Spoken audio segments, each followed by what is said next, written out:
Welcome to the Jill on Money podcast. It is Thursday, March 4th, and we are here to try to help you navigate your financial journey.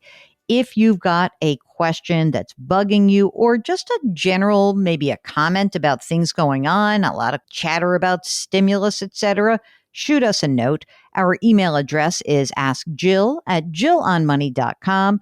And if you're on our website, if you're on the Jill on Money website, you can just click the contact button and we will get that form from you. Here is an email from another Jill. Okay. The subject is, how much is too much cash in savings? Okay. Jill says, we are nearing a $100,000 balance in a generic savings account at our home bank, and it doesn't provide much interest. We're adding $1,500 a month to the balance. My husband and I are 40 and 38. We gross about $220,000 a year, no kids. We have combined 401k savings of nearly $400,000. I saved the max and we plan on increasing my husband's deferral also to the max. What should we do with our cash savings to get something better in return? How much is too much in cash? Well, look. The only thing you need in cash really is 6 to 12 months of living expenses. And if you've got that already saved and you don't need any of this money within the next year or so, and there's just a ton of extra money in cash, then I'm wondering, is it because you have a very low risk tolerance that you have all this money in cash, or is something else going on? I mean, I don't know. Are you saving for some other goal? Because then cash can work.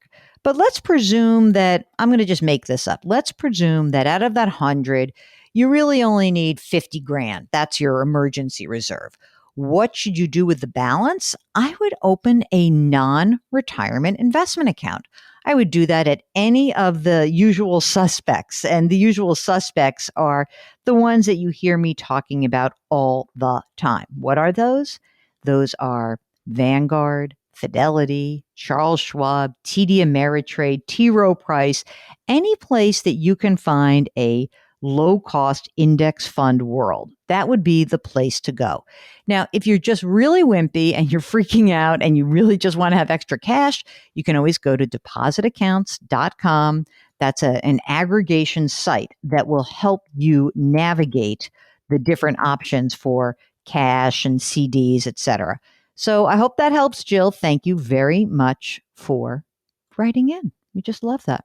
Okay, here is a note from Renee who says, is it better to invest with a bank or an investment company? Here's the thing, Renee, it's best to invest at a place, as I just said, where you get the cheapest possible options. That is rarely a bank. Really rarely a bank. Now, it's also rarely a big wirehouse like the one you're asking about, meaning it's rarely a big company that does a ton of advertising out there. It's usually the plain old index fund type of places. As I said, T. Rowe Price, TD Ameritrade, Vanguard, Schwab, Fidelity. If you want some advice, you can try a robo-advisor.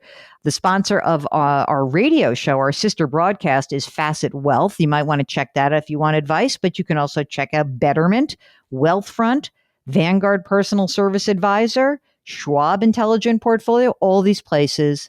Those are opportunities for you. This is from Anne, who says, many thanks to you and Mark for all you've done over the years. I've been listening for several years. I thoroughly enjoy the show. The question I have for you is about an item in my mother's portfolio, an annuity. I don't have much experience with annuities. I know there are traps and pitfalls to be avoided. Okay, here's what she's got. Mom owns an Allianz Master Dex 10 annuity inside of an IRA. Already I have a heaviness in my chest, Mark. Right before we were coming to do this show, I said to Mark, I want to get someone on the air who is an annuity specialist who can tell us about lower cost annuity options, because I'm not constitutionally opposed to annuities, but I am worried that they get oversold. Okay. So that's really the most important piece of this. Annuities in and of themselves are not bad. It's just that they, for example, in this case where Anne's mother was sold an annuity inside of an IRA contract, I don't love that. Anyway, mom put in $66,000. There was a bonus. This was back in 2005. A bonus of $6,600 went in. And then the contract year ended in early November.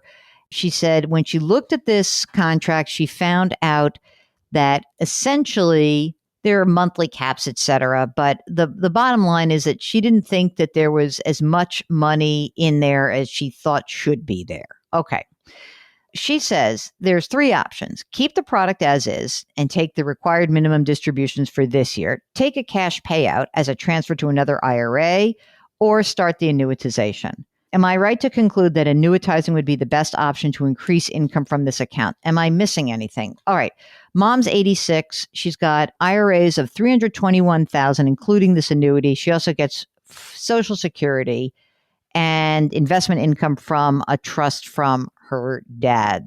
I think that annuitization might make sense, but what I would do is this. The problem with a lot of annuity contracts is they are essentially mathematical equations. And without going into your lengthy mathematical equation here, my guess is that if you annuitize, you do get the most value. But if you want total control over these assets, then what happens is you really are left with rolling this money to another IRA. So what's the upside and the downside? I think that mathematically, the annuitization may make sense. The problem is once you annuitize, you lose that total value of that account. It's sort of like you've turned the clock on for that 60 something $1,000, which is now about $48,000. So here's what I think. I think it's worth maybe having somebody look at this, but my inclination, I don't know how you feel, Mark, is to roll everything over, have one IRA account, make it simple, and that she can take the required minimum distribution from that account, keep the risk low. She's 86 years old, and hopefully go from there. Do you have a different opinion about that, Mark? Less is more. He's a simple kind of guy. This is from Joel. He's 72. He's retired. He's got a 401k. It has $600,000, and about three-quarters of that is in government bonds at various rates. Oof. I have two houses that are paid off and will be selling one soon, $500,000. I did well with bonds over the last 3 years.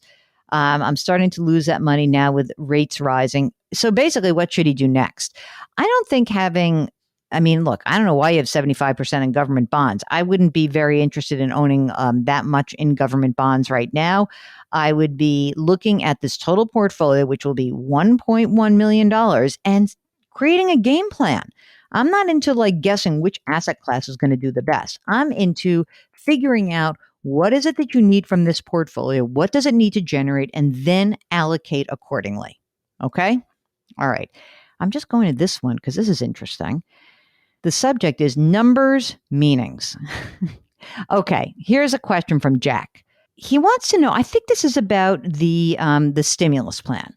And he says the numbers, the 75,000 for singles, 150,000 for married filing jointly. How is this determined? Is this after all the normal deductions, or is it gross pay? There's a huge difference. You can earn $200,000 and show under $150,000 once those above the line deductions are created. In all the stories I've seen, the distinction is not discussed. Jack, this is adjusted gross income. So it is after you make those above the line deductions. So if you're looking at the stimulus and you want to know, you go to your adjusted gross income. That will determine whether you will be entitled to a stimulus check, one of those beautiful $1,400 jobbies. Okay? All right. Tomorrow morning, we will be getting the Bureau of Labor Statistics jobs report. I'll let you know kind of what's going on with that, but I don't expect it to be a very different report than the previous ones. Maybe 100. It could be honestly 0 jobs created to 150,000 jobs created. The unemployment rate's going to stay pretty close to 6.3%. Don't be surprised if there are some revisions to the previous months, but we're poking along here on the jobs front until we get more people vaccinated. And on that note, ladies and gentlemen, if you don't mind, please wash your hands, wear your masks, maintain your physical distancing, lift someone up today. All right, we'll talk to you tomorrow. Thanks for listening.